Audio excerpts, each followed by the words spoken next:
So Russell, thank you so much for donating time to record your isolated talk or isolated Zoom. You are very welcome, Charles. Now it's a shame that I don't have a tax on the word unprecedented, and I'll try not to use it too much. But clearly, these are quite challenging times for many reasons. And I was thinking or wondering earlier, in the 11 years of running an agency, if anything came close to the effects of the coronavirus. And I did find some slight similarities, but I wondered, in all your years as an editor and previous years as a reporter, what has made the biggest change to the industry that you can recall? Previous to this one, I think you make a very good point. I've been thinking about this a lot myself. I came to journalism relatively late, and I think my first job was in 2006. And all was rosy in the world at that stage. The economy was still in a relatively healthy state. And then 2 years later, the financial crash happened.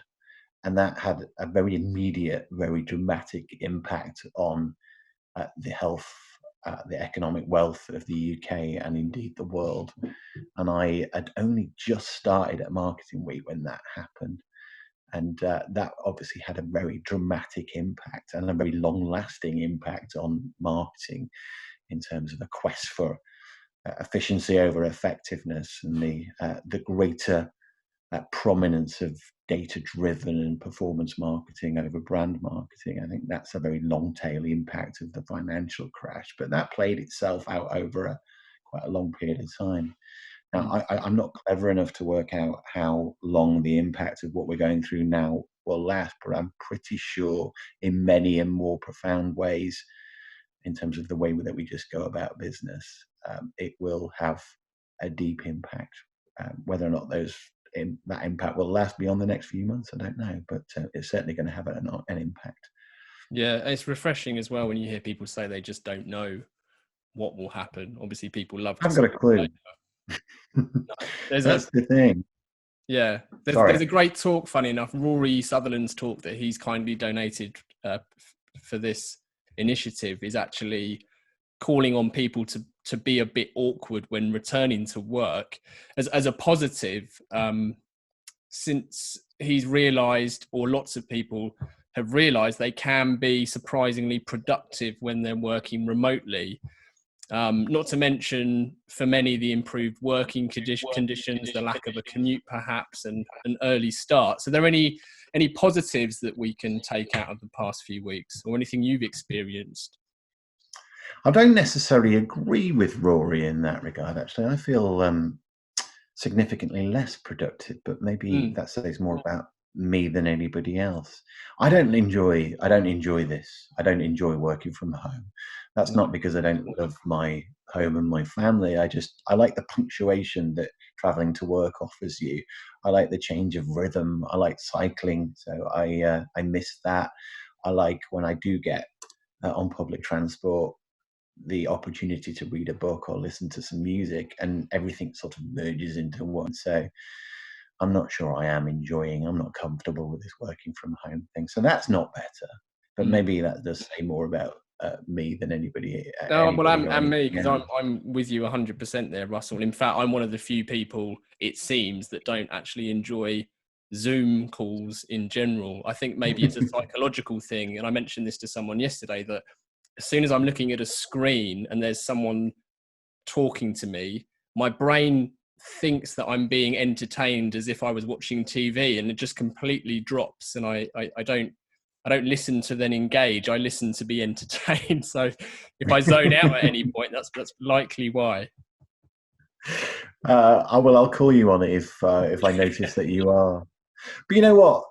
Conversely, despite my moan there, one thing I do appreciate and have noticed in the last couple of weeks is it's brought out the more altruistic me. I mean, we've never really spoken before, but I was more than happy to help you out with this, not only because it's a great cause, just because it's kind of nice to converse with people. Mm. And there's a deep empathy that I've noticed both amongst colleagues. We're asking each other if we're doing okay and that we're healthy and that we're coping okay in a way that perhaps we never would if we were in the office. In fact, I'm absolutely sure we never would. And that's not because I'm an ogre of a boss. It's just because, you know, you get caught up in the shit to do on an everyday basis. Yeah. I'm speaking to my parents on a more, way more than I would usually, and I'm seeing them as well. I mean, talk about digital transformation amongst my parents who've never even considered going online to buy anything are now 100% digitally transformed. Mm. But it's all nice, you know. I find myself saying yes to a hell of a lot more. I find other people being kinder, not only colleagues, but instead of people moaning about what we write, people are generally quite thankful about the content that we're producing as well, because you know it's helping them make some sense of the world. So if this, even if it's temporary state of utopia, is a good thing. Mm. Yeah, no, I agree. I think people typically are behaving particularly kindly. Everyone seems to be particularly civil. When I take my two young daughters out for a walk, everyone's so keen to smile and say hello. And you know, not to say that didn't exist previously, but it certainly wasn't as punctuated or as noticeable as you say. Mm. Yeah, no, absolutely the case. And if we can just be a bit kinder together, that's probably the best legacy that we could hope for from it, all of this, because in reality, it's pretty shit. It's, you know, people are struggling and people will continue to struggle as the economic consequences of this stuff plays out. You mentioned to me that, and you didn't like yourself for this, but you mentioned to me that you found yourself being a bit more compliant and judgmental. Yeah, I'm not necessarily hating on myself for being more compliant. I guess somebody once said to me in the early stages of my journalism career that it helps to be skeptical if you're a journalist. It helps to be questioning, and I think to a degree I've always used that as a mantra whenever I've been trying to develop and pass on any insight to anybody else that I've worked with that reports to me. I guess with the compliant thing, I put myself totally in the hands of medical experts. I want them to tell me what to do because I haven't got a clue. So I guess that's what I mean by being compliant. Perhaps it's overriding my natural and innate skepticism as a journalist. So if a medical expert stands up with some authority, as they do every day, and says it's still not time to relax the lockdown, it's still not time to make any significant changes because that will harm as opposed to help, then I'm quite happy to be compliant. And I want everybody else to be, which is where I start to become a bit more judgmental. If I do go out on the rare occasions that I do go out, if I see somebody who isn't quite operating, walking, acting according to the guidelines and the rules that have been laid down, I become more judgmental, and I hate myself for that because people generally are sensible. There are idiots out there, of course there are, but generally people are sensible, and I don't want to judge them. I don't want to be those people on social media tutting about people walking in parks and sitting down in parks because I don't want to be judgmental like that. And I found myself being a little bit like that, certainly in the early days of the lockdown. Yeah, that makes a lot more sense actually. But then, as you say, if you're naturally quite skeptical or at least prone to question things, it's an uncomfortable time where we do have to give blind faith, and it's very much all in. It's all or nothing in terms of who participates in the social distancing. That's why it exists. So I think you certainly shouldn't be too hard on yourself. Oh, well, I'll find something else to beat myself up about. So that's fine. That's fine. I'll take your advice not to be hard on myself about that, and I'll find something else. Something else will come. Good, I'm pleased. And I know, I'm fortunate enough to know already that you found yourself entertaining, or at least using some of the time we now are afforded at home musically. Can you share what you've been up to? Well, I can share, although when you say musically, that in no way, shape, or form is me actually performing or learning music. I've always been absolutely obsessed by pop culture generally, but specifically music. Perhaps in many ways about music, about learning about music, and joining the dots between pop culture and genres, perhaps even more than actually listening to it, which is odd, but probably true. So yeah, although I don't subscribe to this everybody's got more time thing, I don't feel like I have got more time because I'm very thinly spread at work, and I've got an 8-year-old daughter like you have, and she obviously needs a lot more attention because she's not at school anymore. And then it gets to the end of the night, and I find myself trying to stop falling asleep. However, in the pockets of time that I have got, I found myself going deep into some of those, to me anyway, undiscovered little corners of pop culture. One of which I know I told you about by email was or is glam rock. I don't mean the glam rock as is often glam rock's often described as such when people talk about the late 80s hair metal bands like Poison and Rat and Wasp, generally US bands. Now, I'm talking about lump and glam rock from the early to middle 70s in the UK. And I'm not talking about the good glam rock like Roxy Music or David Bowie. They're generally considered beacons of the genre. I'm talking about Slade and Sweet and Chicory Tip and even beyond, and because there's a long tail of diminishing returns on glam rock. But there's something I'm finding fascinating. So I've been buying books to help me with this. This is particularly comprehensive. Children of the Revolution. Okay. Nobody's going to be interested in this, but if you are, I would recommend it. So I've been trawling eBay to feed this current obsession, and I'm currently compiling what will be probably the most exhaustive Spotify playlist ever created. And I'm pretty confident nobody else would ever try and do this, which is an attempt at a complete history of glam rock, which I'm never going to listen to. If I'm honest with myself, I'm never going to listen to this. But there's something compelling me at the moment to do this, for the good of no one other than myself. And what's the criteria to make that playlist then? Is it a chronological history of glam rock? Yeah. I've gone back. I've dated it back to 1970, and I'm going forward. And I'm just referencing some of those books and other sources. I'm not an archivist, but I am an obsessive. When I get, I really need to know more about this. And glam rock's just really interesting because you've got what are sort of pub rock bands, traveling and jobbing musicians who sort of stumbled across glam as a thing, dressed up, wore ridiculously ostentatious clothes, put lipstick on. But you've got sort of meat and potatoes, lumpen rock bands doing this. And there's something fascinating about this, particularly with the early to mid 70s backdrop. Well, fascinating to me, I accept, probably not many other people, which was very austere and 3-day week and economically challenged time. And then out of that, you've got this ridiculous combination of sound and visuals that was glam rock, and it's just a current obsession. And do you find yourself enjoying, or at least finding interesting, the non-musical side, everything else around the music, as much as you do the music itself? So the fashion and all of the crazy attire. Yeah, it's almost more interesting than the music. I mean, there's some real, thrilling, visceral songs that came out of the glam rock movement. There's some records that that were big hits, but that have never registered with me, like Suzi Quatro, Can the Can.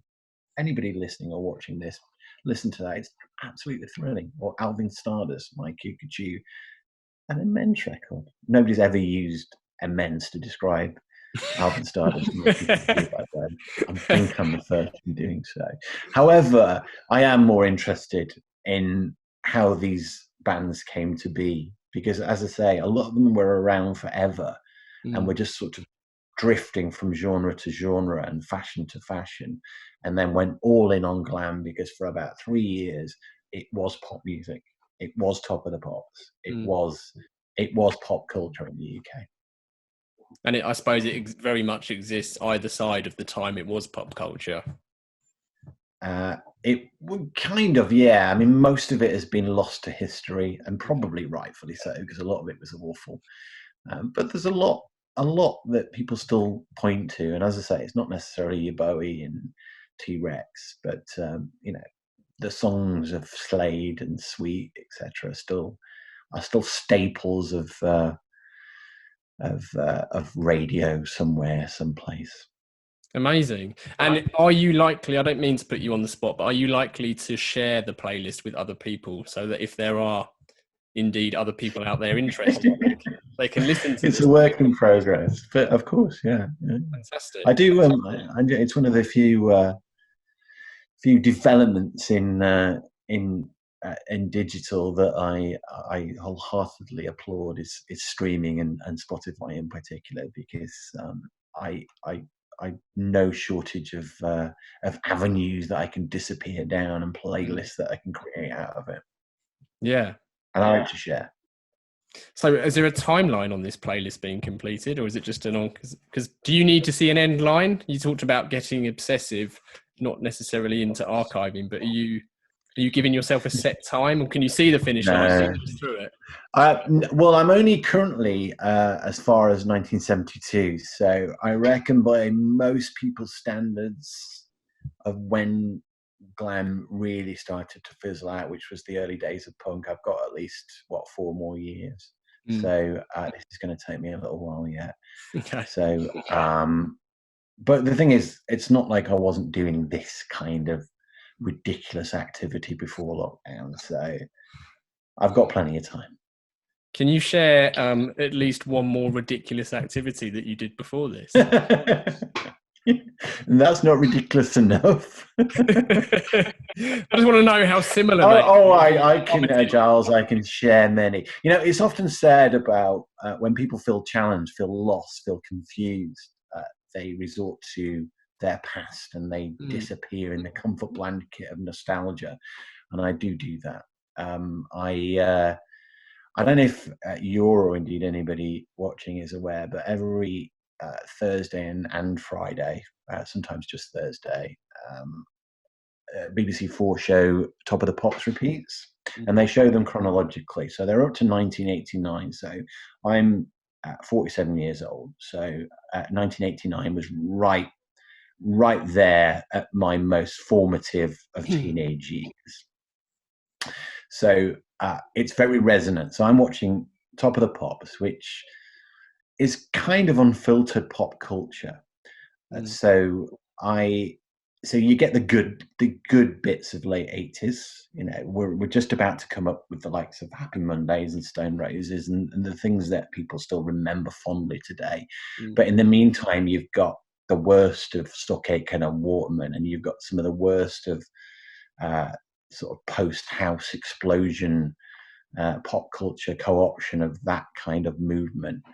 And I enjoy it all, and I obsess over it with friends of mine who are all of the same age, commenting and disappearing down various rabbit holes. D-Mob and the London Rhyme Syndicate, and Living in a Box, and the long forgotten names from 1989 that me and friends tend to obsess over in WhatsApp groups. So, and that's definitely increased, or that kind of ridiculous behavior has definitely increased in this time. Well, I actually think using that nostalgic theme to whatever comfort blanket people can use at this current time is good advice. I'm all for it. Oh, I'm not advising anybody to do it. Everybody's got to find their own way. Okay. Absolutely. Amazing. It's just, as I say, I'm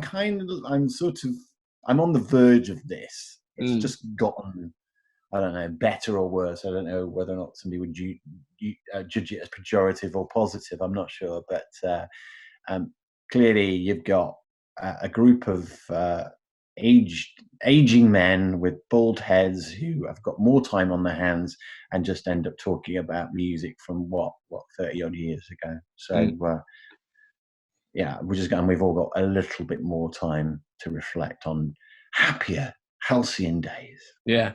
Yeah, well, nothing wrong with that. Well, Russell, thank you so much for sharing that. I was going to say your recommendation, but I'll make sure we caveat that on the final video. But thank you. Thank you.